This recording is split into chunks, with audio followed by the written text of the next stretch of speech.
I think I didn't do anything wrong, just made a small mistake before my wedding anniversary. But now there's a thick envelope in my mailbox, full of legal documents from my own husband. All I did was see my ex one last time.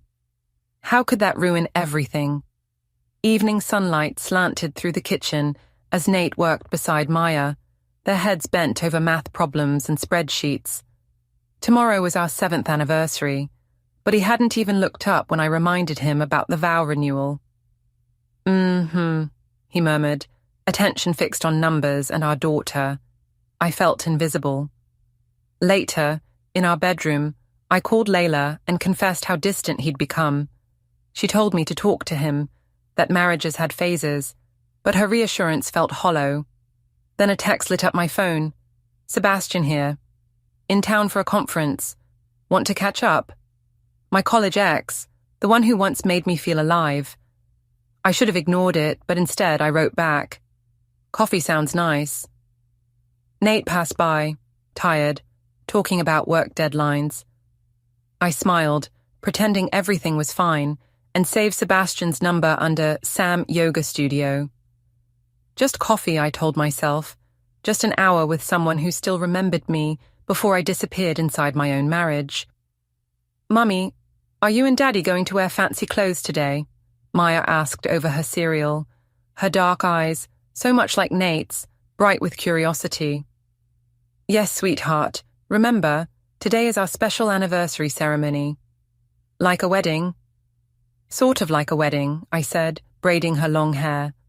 We're going to say our promises to each other again. Before we dive deeper into this story, I have one small request. Please subscribe, drop a like, comment, and hit that hype button to boost this channel so more people can discover these incredible stories. Nate emerged from the kitchen with his travel mug, already checking his phone. I should be home by 5 to get ready, he said, kissing Maya's forehead. The ceremony's at 7, right? Right, I confirmed, but he was already heading toward the door. Love you both, he called over his shoulder, and then he was gone. Maya looked at me with the perceptive gaze that 7-year-olds sometimes possess. Mummy, why do you look sad when Daddy leaves? I'm not sad, baby, just thinking about everything we need to do today. But as I watched Nate's car disappear down our street, I realized Maya had seen something I'd been trying to hide even from myself. I was sad and lonely, and feeling like a stranger in my own life. At 1:30 p.m., I found myself standing in front of my closet, selecting an outfit for coffee with Sebastian. I told myself I was just trying to look presentable, but I chose the blue dress that had always been my favorite, the one that brought out my eyes and fit me perfectly. I applied makeup with more care than I'd taken in months, and spritzed on the perfume Nate had bought me for Christmas, but never seemed to notice when I wore it. I left a note on the kitchen counter. Gone to run errands and meet Layla for coffee. Back by 5 to get ready. F. The lie came so easily it scared me. The Italian restaurant on Maple Street hadn't changed much since college. The same red checkered tablecloths, the same aroma of garlic and basil, the same intimate lighting that had made it a favorite spot for dates. I arrived 5 minutes early and chose a corner booth, my hands trembling slightly as I smoothed my dress. Sebastian walked in at exactly 2 o'clock, and my breath caught. He'd filled out since college, broader shoulders, more confident in his movements, but still with that easy smile that had first attracted me freshman year. His eyes scanned the restaurant until they found mine, and his face lit up with genuine pleasure. Ferelith Crane, he said, sliding into the booth across from me. You look absolutely stunning. Marriage clearly agrees with you. It's Ferelith Row now, I corrected, though his compliment sent warmth through me that I hadn't felt in months. And thank you. You look pretty good yourself. We ordered coffee and fell into easy conversation. Sebastian was working in marketing for a tech company in Seattle, traveling frequently for conferences and client meetings. He was unmarried, though he'd been in a few serious relationships that just didn't work out. I always wondered what happened to you after graduation, he said, leaning forward with the intensity I remembered. You just disappeared. I met Nate, I explained. Things got serious quickly. We married young, had Maya, built a life here. And you're happy? The question hung in the air between us. I should have said yes immediately, enthusiastically. Instead, I found myself hesitating. Most of the time, I finally answered, marriage is complicated, you know. It's not like college when everything felt intense and new. Sebastian nodded knowingly. I remember that intensity. We had something special, didn't we? We did, I admitted, my cheeks warming. You made me feel like the most important person in the room. You were. You still are. The waiter refilled our coffee cups, and Sebastian suggested we order wine instead. For old time's sake, he said with that charming smile. We're celebrating a reunion after all. One glass became two, then three. The afternoon sun slanted through the restaurant windows as we talked about college memories, shared friends, the paths our lives had taken. Sebastian was funny and attentive, asking follow-up questions about my work in HR, remembering details about my family that I'd forgotten I'd ever told him.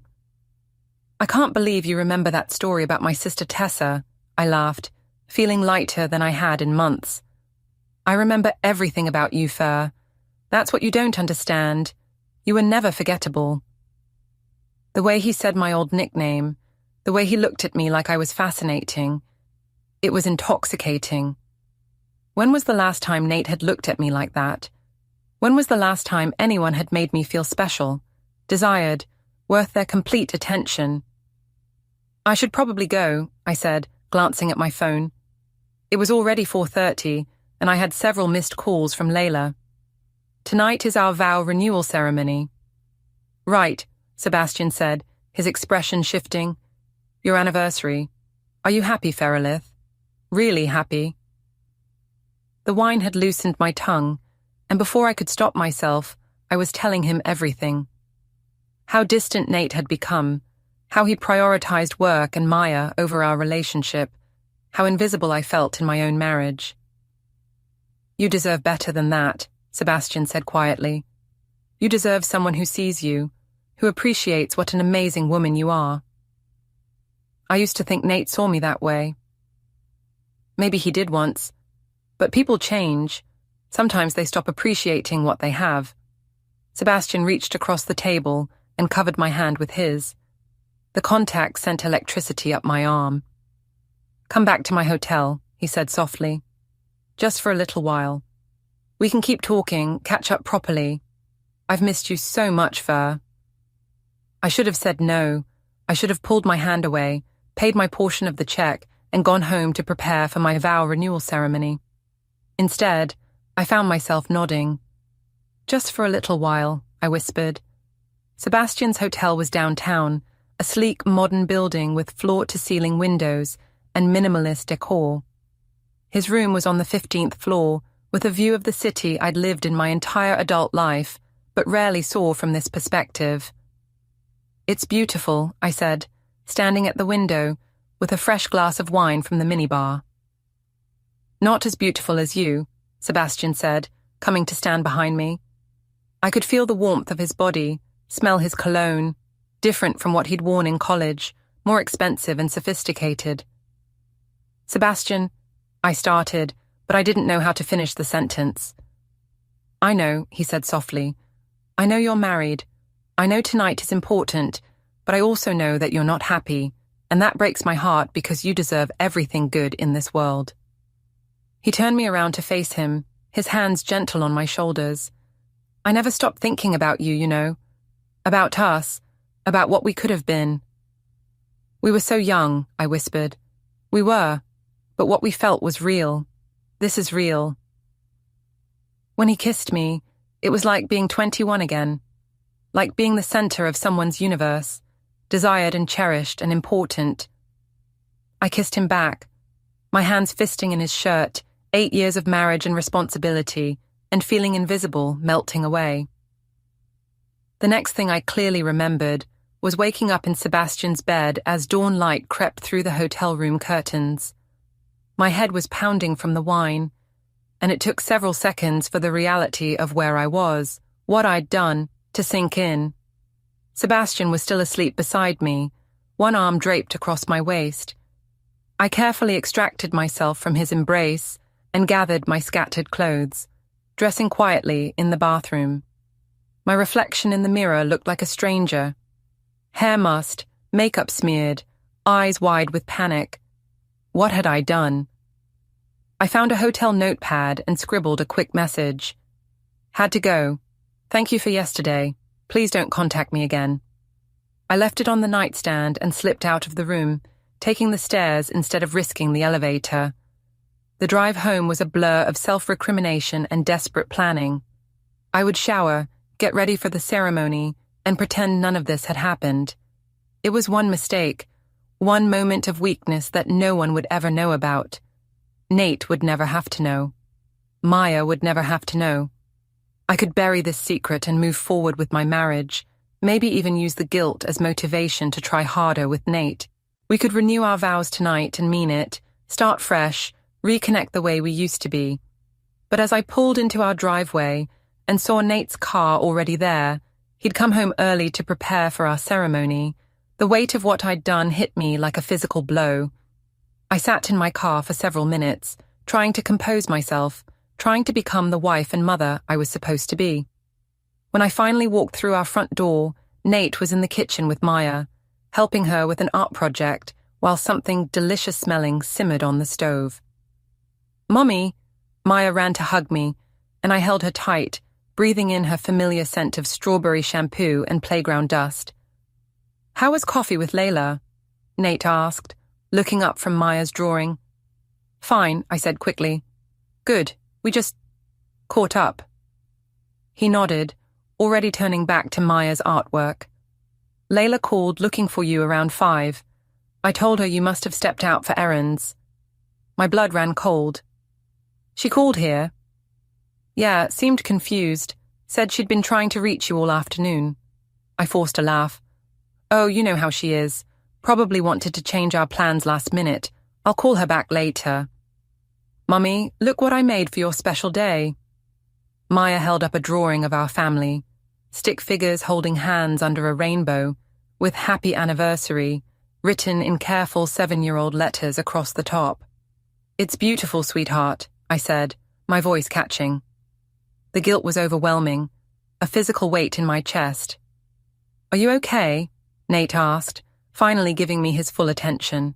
"You look pale." "Just tired. Long day. I should go get ready."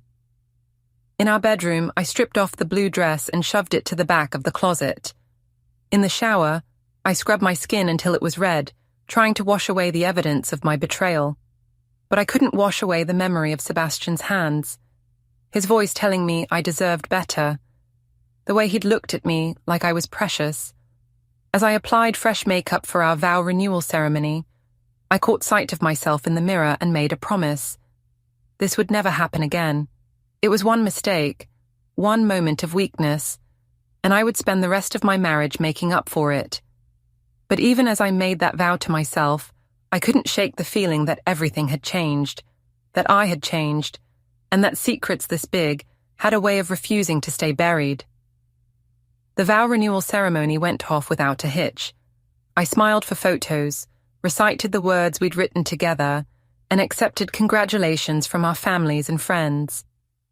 But throughout the evening, I felt like I was watching someone else's life, playing a role in a story that no longer felt like mine. Nate was attentive during the ceremony, holding my hand as we repeated our promises to each other. But I kept thinking about Sebastian's words. "You deserve someone who sees you." Did Nate see me? Or was he just going through the motions, same as I was? "You look beautiful tonight," he whispered during our first dance, and I wanted to feel something. Gratitude, love, connection. Instead, I felt hollow. "Thank you," I whispered back, resting my head on his shoulder and trying to pretend we were the happy couple everyone thought we were. The next few weeks passed in a strange haze of normalcy. I threw myself into work at the HR office, stayed late to avoid the guilt that seemed to permeate our home, and overcompensated with Maya by planning elaborate weekend activities and helping extensively with her homework. But the secret sat inside me like a stone, heavy and uncomfortable. I found myself snapping at Nate over small things, dishes in the sink, his work schedule, his quiet demeanor that I'd once found comforting but now interpreted as indifference. "You're awfully moody lately," he observed one evening, as I aggressively loaded the dishwasher after dinner. "I'm fine," I said curtly. "Just tired." "Maybe you should take a vacation day. You've been working a lot of overtime." "Someone has to. We can't all leave work at 5 sharp every day." Nate looked up from his laptop, confusion flickering across his features. "I thought you wanted me home earlier. You're always complaining that I work too much." "I don't complain. I just forget it. It doesn't matter." But it did matter. Everything mattered and nothing mattered. I was angry at Nate for not being more attentive, angry at myself for what I'd done, and angry at the whole situation for being so complicated. 3 weeks after my afternoon with Sebastian, the first crack in my carefully constructed facade appeared. I was doing laundry when Nate appeared in the doorway of our bedroom, holding something small and silver in his palm. "Where did this come from?" he asked, his voice carefully neutral. It was an earring, a delicate silver hoop that wasn't mine. My heart stopped. It must have fallen out when I was getting dressed in Sebastian's hotel room, got entangled in my clothes somehow. "I have no idea," I said, trying to keep my voice steady. "Maybe it's Maya's, from her dress-up box. It's real silver ferrolith, and Maya doesn't have pierced ears." "Then I don't know. Maybe it was in the pocket of something from the dry cleaner. You know how they sometimes mix up orders." Nate studied my face for a long moment, and I forced myself to meet his gaze. Finally, he pocketed the earring. "Maybe," he said, but his tone suggested he didn't believe me. That night, I lay awake listening to Nate's breathing, wondering if he was really asleep or just pretending, the way I was. The earring felt like a ticking time bomb. How long before he started asking more questions I couldn't answer? At work, I found myself distracted, making small mistakes that my supervisor noticed. During lunch breaks, I avoided my usual group of colleagues, afraid that somehow my guilt was visible on my face. But gossip travels fast in small offices, and I began to notice whispered conversations that stopped when I entered rooms. "Everything okay, Ferrolith?" My cubicle neighbor, Janet, asked one afternoon. "You seem different lately." "Different how?" "I don't know. Distracted? And you've been staying so late. Tom from security mentioned he's had to let you out after hours several times this month." "I'm just trying to get ahead on some projects," I said quickly. But Janet's observation made me realize how my behavior had changed. I was staying late not because of work, but because going home meant facing Nate and Maya and the weight of my deception. The situation at home continued to deteriorate. Maya, sensitive to tension the way children often are, began asking questions. "Why do you and Daddy whisper fight now?" she asked one morning over breakfast. "We don't whisper fight, sweetheart. Adults just discuss things sometimes." "Grandma Elaine says adults who love each other talk nice, not whisper angry." Nate's mother had been coming by more often lately, ostensibly to help with Maya, but I suspected also to observe the state of our marriage.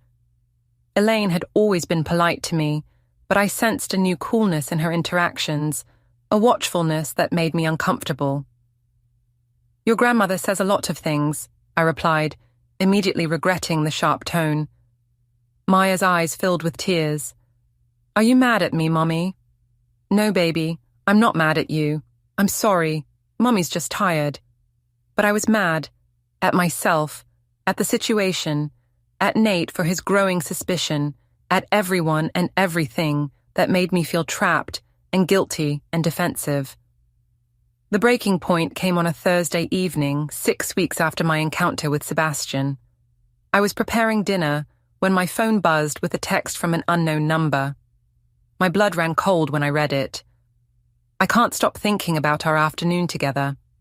I know you said not to contact you, but I'm going to be in town again next month. Can we meet? It was Sebastian. I'd blocked his original number, but he'd found another way to reach me. I quickly deleted the message, but not before Nate appeared in the kitchen doorway. Who was that? He asked casually, but I caught the sharp attention in his eyes. Work, I lied. Someone asking about their vacation request. At 7 p.m. on a Thursday. You know how people are. They think HR is available 24/7. Nate nodded slowly, but I saw him glance at my phone when he thought I wasn't looking. Later that evening, when I got up to use the bathroom, I noticed the glow of his phone screen in the dark bedroom. Was he checking my messages? Had he seen Sebastian's text before I deleted it? Paranoia began to eat at me. I changed my phone passcode and started keeping it with me at all times. I cleared my browser history obsessively and avoided any behavior that might seem suspicious. But the more careful I became, the more suspicious I probably appeared. My sister Tessa noticed the change when she came for Sunday dinner. You seem on edge, she observed as we cleaned up in the kitchen while Nate and Maya played in the backyard. I'm fine, just work stress. Is everything okay with you and Nate? You two barely spoke during dinner. We're fine, Tessa. Not every couple needs to chatter constantly. She raised an eyebrow. Okay, but you know you can talk to me if something's wrong, right?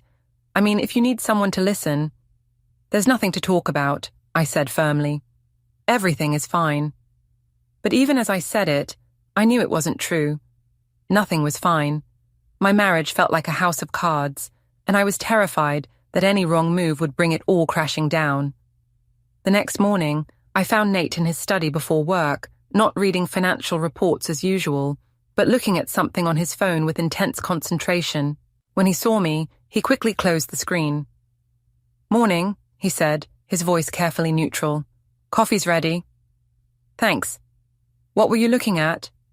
Just news. Nothing important. But the way he avoided my eyes suggested otherwise. As he gathered his things for work, I noticed him slip his phone into his pocket with more care than usual, and when he kissed my cheek goodbye, it felt perfunctory, distant.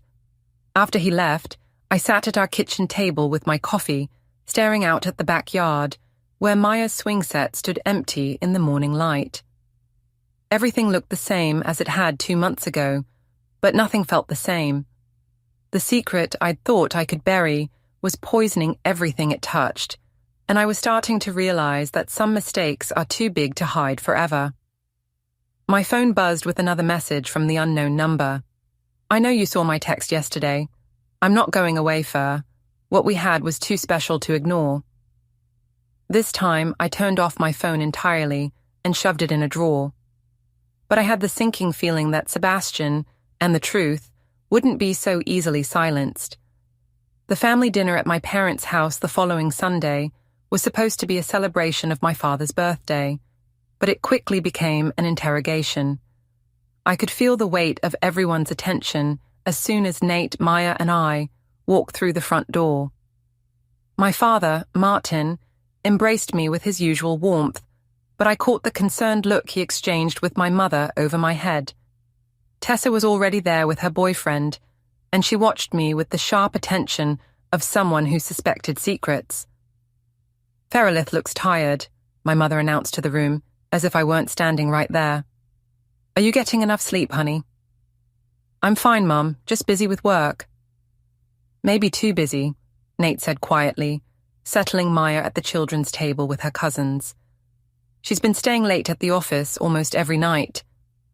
The way he said it, with a subtle emphasis that suggested he didn't entirely believe my work excuses, made my stomach clench. I forced a laugh. Someone has to pay the bills while Nate's buried in his spreadsheets. It was meant to be a light joke, but it came out sharper than I intended. An uncomfortable silence fell over the room. Well, my mother said brightly, let's eat before everything gets cold. During dinner, I found myself overcompensating, talking too much and too loudly about inconsequential things, Maya's school projects, office gossip, anything to fill the awkward silences that seemed to follow my every comment. But the more I talked, the more withdrawn Nate became, answering direct questions with polite monosyllables. "Nate, how's work going?" my father asked, clearly trying to draw him into conversation. "Fine. Busy season coming up. The Morrison account still giving you trouble?" "We're working through it." I jumped in, unable to bear his taciturn responses. Nate's always working on something. He barely looks up from his laptop most evenings.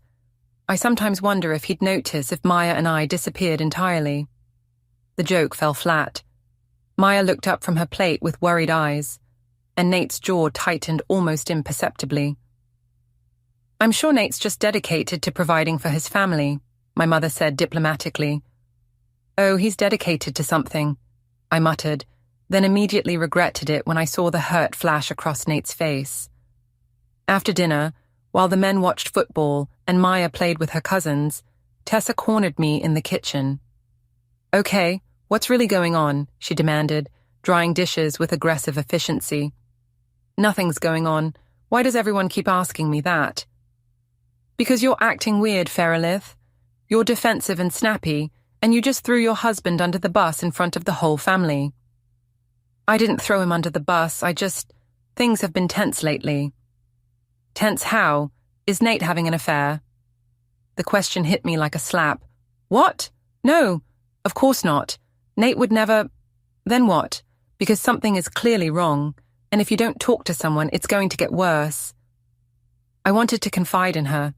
The words were right there, begging to be spoken, but I couldn't admit what I'd done, not even to my sister. "Marriage is hard sometimes," I said instead. "We're just going through a rough patch." Tessa studied my face with the penetrating gaze that had made her an excellent paralegal. "Fer, if there's something you need to tell someone—" "There's nothing to tell," I interrupted. "Can we please just drop it?" The ride home was silent except for Maya's chatter from the back seat about her cousins and the games they'd played. Nate stared straight ahead at the road, his hands gripping the steering wheel with unnecessary force. "You were quiet tonight," I said, trying to break the tension. "Was I?" "Very. It was almost rude. I thought I was just being my usual spreadsheet-obsessed self." The comment stung, because it was a direct quote from my dinner remarks. "I didn't mean—" "Yes, you did." His voice was calm, but there was steel underneath. "You meant exactly what you said. The question is why you felt the need to say it in front of your family." I didn't have a good answer for that, so I said nothing. The rest of the drive passed in uncomfortable silence. At work the next week, my carefully maintained professional facade began to crack. I snapped at a colleague who asked about processing a routine form, forgot about a scheduled meeting with my supervisor, and made an error in payroll calculations that resulted in several angry phone calls. "Ferelith, can I see you in my office?" my boss, Sandra, asked on Wednesday afternoon. I followed her into her glass-walled office, my palms sweating. "Is everything all right at home?" she asked without preamble.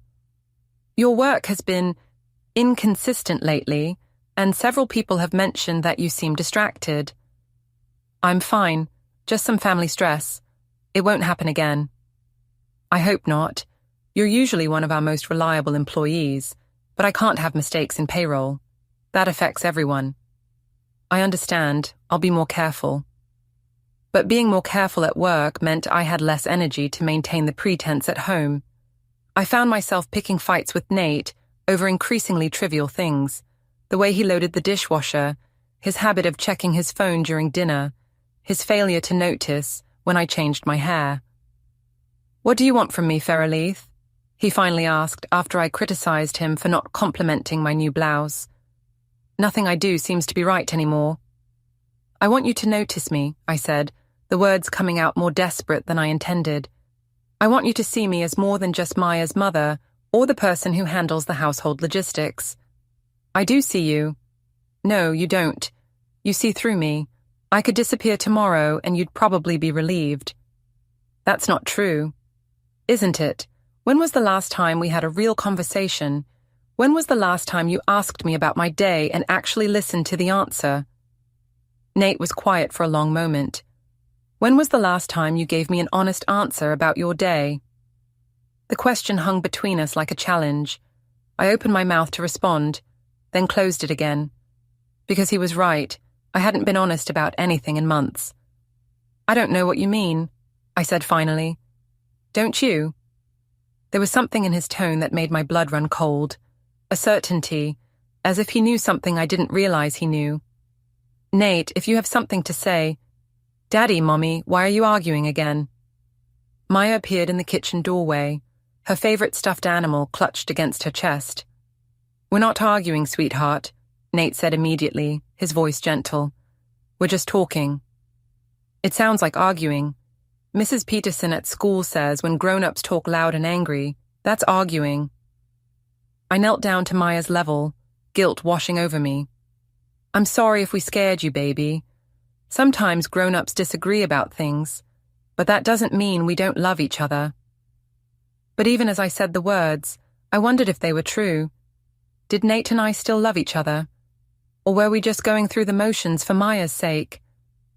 That night, I lay awake listening to Nate's breathing and wondering what he knew, what he suspected, and how much longer I could keep pretending that everything was normal. The secret felt like a living thing inside me, growing larger and more demanding every day. My phone, charging on the nightstand, buzzed with a text message.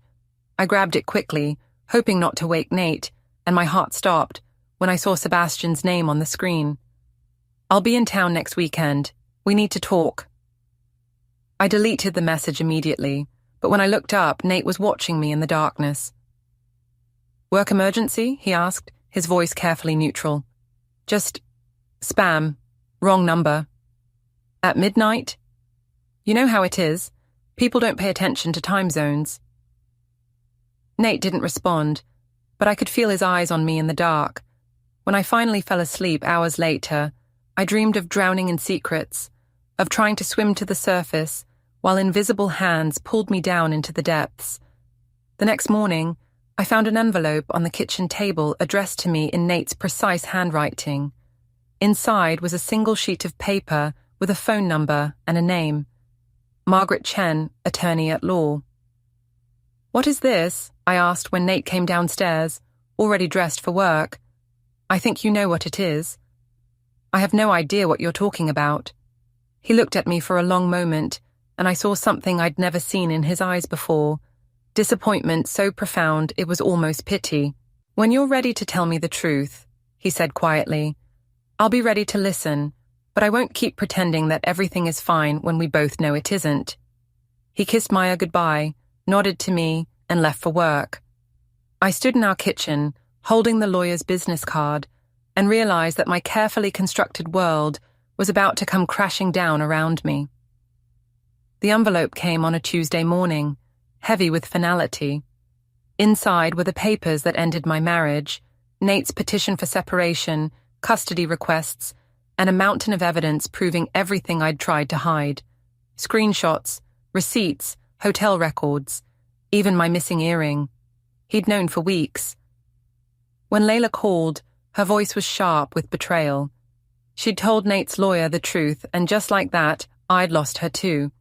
The mediation was brutal. Nate sat across from me, silent but resolute, while his lawyer recited every lie I'd told. 3 hours later, I'd signed away my marriage, my home, and most of my time with Maya.